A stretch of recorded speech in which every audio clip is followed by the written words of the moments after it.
আউযু বিল্লাহি মিনাশ শাইতানির রাজিম। বিসমিল্লাহির রহমানির রহিম। ইন্নাল হামদুলিল্লাহ ওয়াসসালাতু ওয়াসসালামু আলা মান লা নাবিয়্যা বা'দা ওয়া আলা আলিহি ওয়া আসহাবিহি আজমাইন। ডাকসু ও রাকসু বানচালের ষড়যন্ত্র, নারী হেনস্থা, চট্টগ্রাম বিশ্ববিদ্যালয় এবং বাংলাদেশ কৃষি বিশ্ববিদ্যালয়ের শিক্ষার্থীদের উপরে সন্ত্রাসী হামলা, অব্যাহতভাবে ইসলামী ছাত্র শিবিরের উপরে দায় চাপানো এবং মিথ্যাচারের প্রতিবাদে আজকের এই বিক্ষোভ পরবর্তী সমাবেশের সম্মানিত সাংবাদিক বন্ধুগণ, আইন শৃঙ্খলায় রক্ষায় নিয়োজিত সদস্যবৃন্দ, সম্মানিত উপস্থিতি, সংগ্রামী ছাত্র বন্ধুগণ, আসসালামু আলাইকুম ওয়া রাহমাতুল্লাহি ওয়া বারাকাতুহু।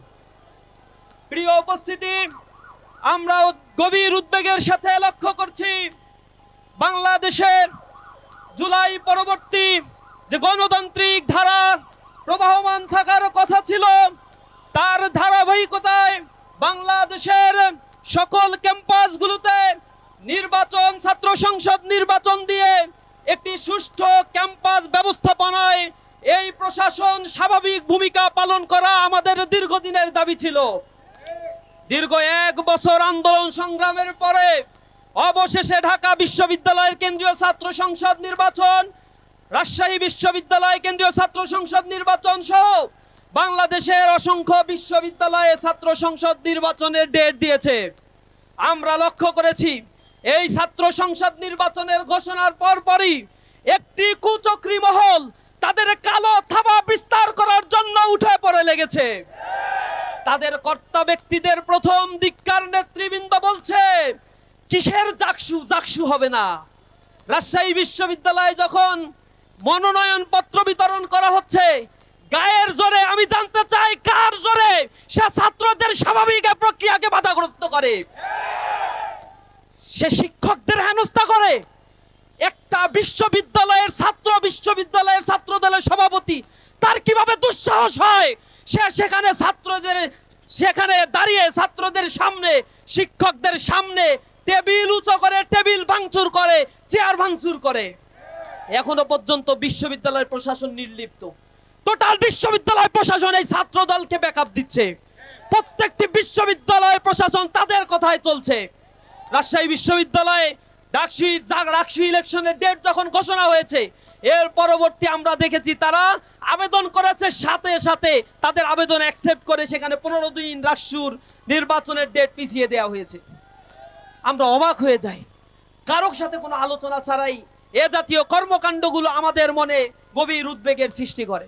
আপনারা দেখেছেন ঢাকা বিশ্ববিদ্যালয়ে ইসলামী ছাত্র শিবিরকে ঠেকানোর জন্য বামরাম এবং ছাত্রদল সব ঐক্যবদ্ধ একটা জোট হয়ে গিয়েছে। তারা বিশ্ববিদ্যালয়ের ভিসি প্রশাসন যখন আমাদের ডাকে 20টা ছাত্র সংগঠন একসাথে হয়ে 3 ঘন্টা মিটিং করলে 2.5 ঘন্টা, 3 ঘন্টা শুধু ছাত্র শিবিরকে নিয়ে বক্তব্য রাখে তারা। ক্যাম্পাস কিভাবে ছাত্র সংগঠন পরিচালিত হবে, ক্যাম্পাসের ছাত্র রাজনীতি কিভাবে পরিচালিত হবে, সেই কথাবার্তার কোনো নামগন্ধ নাই।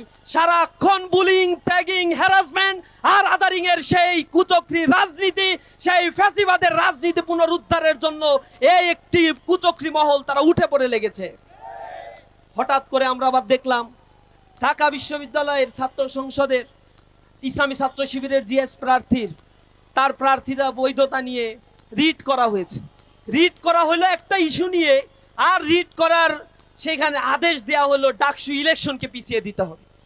কি কারণে, কার ইশারায় এই কাজটা করা হয়েছে? আমরা মনে করছি লন্ডনের ইশারায় এই জাতীয় কার্যক্রম পরিচালিত হচ্ছে। যেহেতু ঢাকা বিশ্ববিদ্যালয়ে এই ইলেকশন হওয়ার পেছনে নানা ধরনের ষড়যন্ত্র করে যখন তারা দেখছে আর হয় না, তখন তারা অন্য রকমের একটি চক্রান্তে মেতে উঠেছে। চেম্বার জজ যখন এইটাকে স্থগিত করেছে, তারা ক্যাম্পাসে আন্দোলন করছে। আন্দোলন করে তাদের বক্তব্য হচ্ছে প্রশাসন আইনজীবী হিসেবে কাকে নিয়োগ দিল, অথচ সেই আইনজীবী কিন্তু হঠাৎ করে যে সংকট তৈরি হয়েছে আধা ঘন্টার মধ্যে সেই সংকটের সমাধান করে দিয়েছে। তাদের আক্ষেপটা হলো কেন এটা সমাধান করা হইল, এজন্য তারা খুব আক্ষেপ করছে, মুখ শুকিয়ে গেছে। তাদের চক্রান্ত যে বাস্তবায়ন হয় নাই, এজন্য হাতে ঘা লেগেছে, কষ্ট পেয়েছে তারা। আমরা দীপ্ত কণ্ঠে বলে দিতে চাই, ডাকসু ইলেকশন সাধারণ ছাত্রদের পারসেপশনের বিষয়। এখানে সুনির্দিষ্ট কোন গোষ্ঠীর পারপাস সার্ভ করার জন্য ডাকসু রাকসু চাকসু চাকসু বানচালের চক্রান্ত কেউ যদি করে ছাত্র সমাজ তা প্রতিরোধ করবে ইনশাআল্লাহ। ছাত্রীদের শ্লীলতাহানি করা হচ্ছে, হেনস্থা করা হচ্ছে, আমরা অবাক হয়ে যাই। এই যে ছাত্রী, ঢাকা বিশ্ববিদ্যালয় এতদিন বলতো ঢাকা বিশ্ববিদ্যালয়ে ছাত্র শিবির ছাত্রীদের প্রমোট করে না।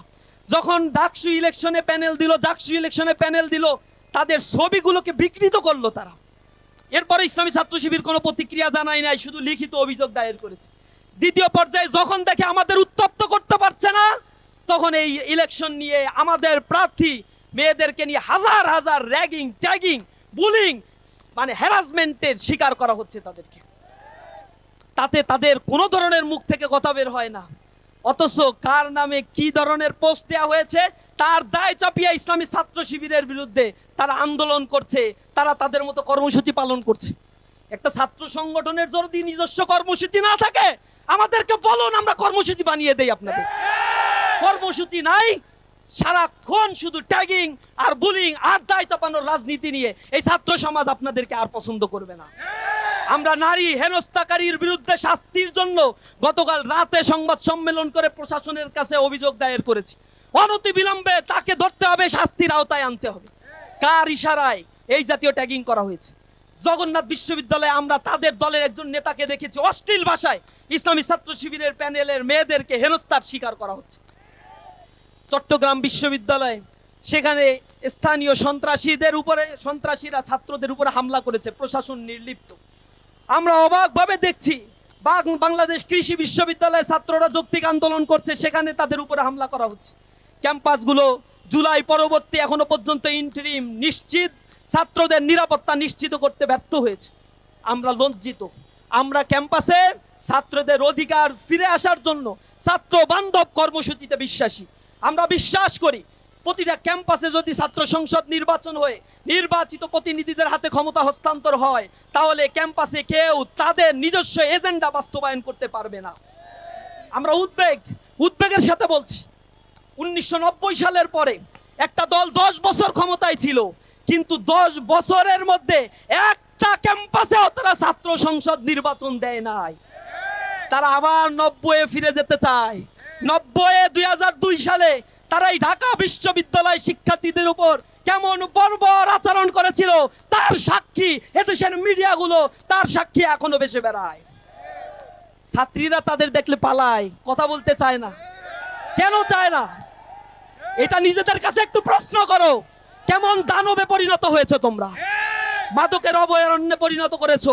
119টা ঘটনা ঘটেছে যেখানে ছাত্রলীগ ছাত্র দলে পুনর্বাসিত হয়ে এহেন অপকর্মের সাথে তারা জড়িত হয়েছে। অস্ত্রবাজি, সাদাবাজি, ধর্ষণ, খুন, গুণ, সকল লোপাটের রাজনীতি যদি তোমরা অব্যাহত রাখো, তাহলে অপেক্ষা করো সময় কাউকে ছাড় দিয়ে কথা বলবে না ইনশাআল্লাহ। মিথ্যাচারের রাজনীতি বন্ধ করে নিজস্ব এজেন্ডা নিয়ে রাজনীতি করো। ছাত্ররা এখন সচেতন, ছাত্ররা ব্যালটের মাধ্যমে জবাব দিবে, ছাত্ররা কর্মসূচির মাধ্যমে সিদ্ধান্ত নেয় কারা আগামীর বাংলাদেশকে নিরাপদ করতে পারে। আজকের এই প্রোগ্রামে যারা উপস্থিত হয়েছেন, প্রিয় সাংবাদিক বন্ধুগণ, উপস্থিত সকলকে অন্তরের অন্তরস্থল থেকে ধন্যবাদ, মোবারকবাদ জানিয়ে আজকের কর্মসূচি এখানেই সমাপ্ত ঘোষণা করছি। আসসালামু আলাইকুম ওয়া রাহমাতুল্লাহি ওয়া বারাকাতুহু।